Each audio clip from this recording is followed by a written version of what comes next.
Hey everyone, and welcome back to another video. And in this video, I'm going to show you how to use a gift card on Grubhub from a different account. Now, this video is going to be particularly useful for individuals.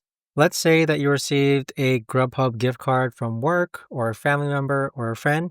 How do you actually go ahead and use that gift card? Now, this video is going to be short, sweet, and simple, guys. There's not going to be a lot of steps involved. But in order to do this, what you're first going to do is open up the Grubhub app. Next, on the bottom right-hand corner, you want to go ahead and click on account. So click on account. Next, go ahead and scroll down. And then this is where you're going to find where it says gift cards. So gift cards is located right under beneath payment. So click on gift cards and then click on redeem a gift card. So over here is where you're going to enter your 17-character gift card code.